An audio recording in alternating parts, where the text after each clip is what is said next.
on my knob, like corn on the cob. Check in with me and do your job. Lay on the bed and give me head. Don't have to ask, don't have to beg. Juicy is my name. Hey there guys, welcome back to Henrok Reviews, and today I'll be reviewing the 2017 adaptation of Stephen King's It.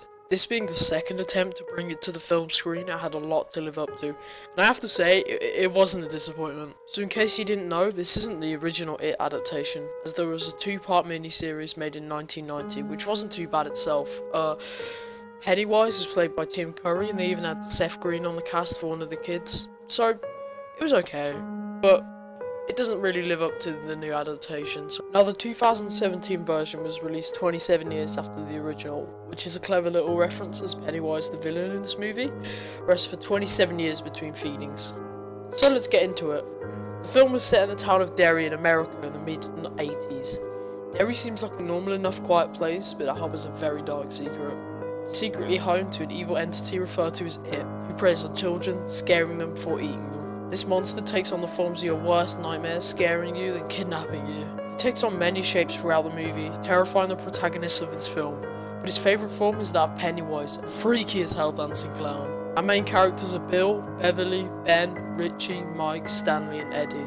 These misfits eventually come together in the movie, forming the Losers Club. One by one they all have encounters with Pennywise and talk to each other about it. For a while now, kids have gone missing from Derry, and it's all because of it. They realise that the adults in the town aren't really doing anything useful, and after talking it out, they decide to take action. They decide to try and take down It. It himself feeds on children, not adults, because kids still believe in monsters.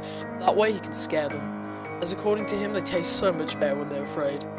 This belief that the kids have also works against it, as their faith helps them to beat him. After a couple encounters with Pennywise, as a group, Beverly is kidnapped by It. And after this happens, the group decide to go into the sewers and end it once and for all, defeating It and getting back Beverly.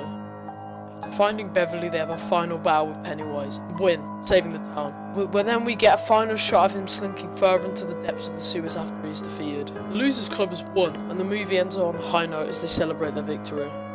This adaptation is only half the story, and Chapter 2 is already confirmed, although no official date has been set. I love horror movies, and this film I really enjoyed. It's a great gory film with some good jokes along the way too. I'd recommend it for anyone who is into horror to watch it. It was a very good film, and I myself thought it would be great, so I'd give it an 8 out of 10. I hope you enjoyed this review of Stephen King's It. I know this review might not cover everything from this film, but I needed to have a go at it anyway. It was really, really good, and I'd recommend you watch it for sure. So remember to like and subscribe, and I'll see you guys next week for another episode. Bye.